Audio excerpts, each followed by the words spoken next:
Good morning, Central Georgia. I'm David Earle. After a conviction on felony murder, James Eddie Clements received his sentence.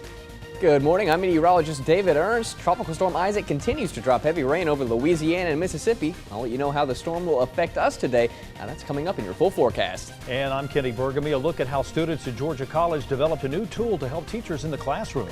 Good, marvelous Thursday morning. I'm Marvin James. I'll have your Braves highlights coming up in sports. Those stories and more on this Thursday, August the 30th.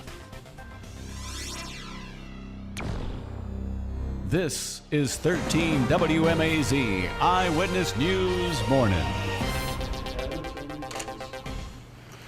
That what you did was calculated and cold-blooded.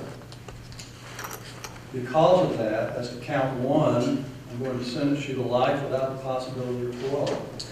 Judge Edward Lukemeyer delivering the ruling of life in prison to Eddie Clements. David Earle is standing by with more on that story. But first, we get a check of this morning's weather. Meteorologist David Ernst. Hey, David.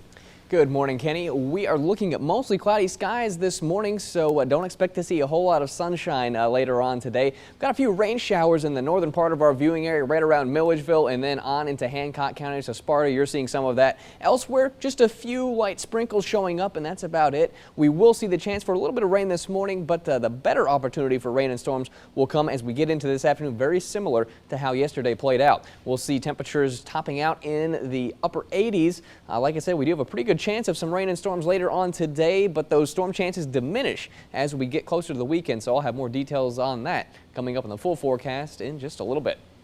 David, thank you. 5:02 is the time. James Eddie Clements Jr. got life without parole plus 5 years for hiring two men to kill his wife, Johnny. That sentence came down late yesterday afternoon. Clements was convicted of murder last Friday.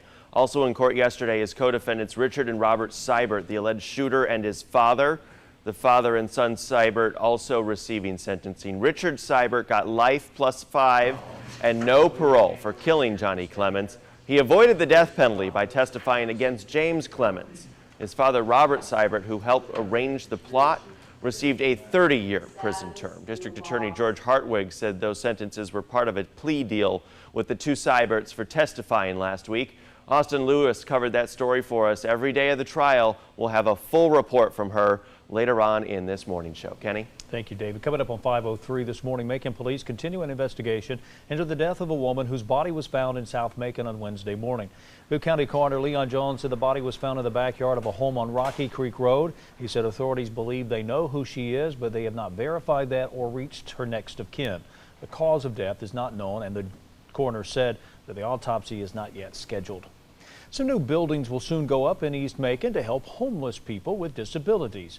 It will be an extension of the housing development off Emory Highway, the so-called first and second neighborhoods. Georgia Behavioral Health Services put up the first homes in 2010. 18 individuals and families now live in those homes. 10 more will be open in October, but there's still more needed. So Cash Hatcher, Director of Facilities and Housing Development, says they demolished abandoned buildings to make room for the new homes. Basically, it was a blight to the neighborhood. We've since torn that down, and we will put on the site a total of 10 duplexes, which would be different in design and style as you see here for First Neighborhood, but still have the architectural character and architectural compatibility of our first neighborhood, our second neighborhood, and then of course this will be our third neighborhood. Hatcher expects to break ground on the third neighborhood project by the end of next month and have the homes ready by next summer. The city of Macon gave $1.5 million in federal grants to help pay for that project. The city of Warner Robins wants to give one part of town a facelift, one building at a time. Yesterday, they opened a car rental center that sets a standard for how they want the area to look. Executive Director of the Redevelopment Authority, Gary Lee, calls the area from Commercial Circle to Robins Air Force Base the Government Corridor. It's formerly known as Jody Town for the Air Force men that are often seen there. However, it has seen its share of decline in recent years. Lee says it's often the first impression people get when they come to Warner Robins, and they want it to look a little better. He says buildings like this one that you see help set the tone. It's the first phase of our redevelopment plan for this entire area here. And I think that with the city being the catalyst to start, that enhances, that gives incentive for everyone else to actually start that process also. Now, Lee says the city paid for the construction of the car rental building, and now the business leases it from the city. The city moved the rental center from its former location on Watson Boulevard when they started building the new law enforcement center, due to open January of next year. It's 5:05 this Thursday morning. Students at Georgia College developed a new tool to help teachers use technology in the classrooms. It's a digital textbook for the iPad. Brittany Barber shows us how they landed on the cutting edge of technology. Greer says each student wrote one chapter of the book. They developed everything from text to videos and pictures, as well as quizzes and other interactive tools with the textbook that happens to be on the iPad. It's free to download from the Apple Store. Just search for Using Technology in Education. It is 5:07 tonight. Mitt Romney to accept his nomination for president at the Republican convention. But last night the spotlight was on his VP pick. I am honored by the support of this convention for Vice President of the United States. We'll have more from the convention coming up later in the show, but first, David Ernst with today's forecast.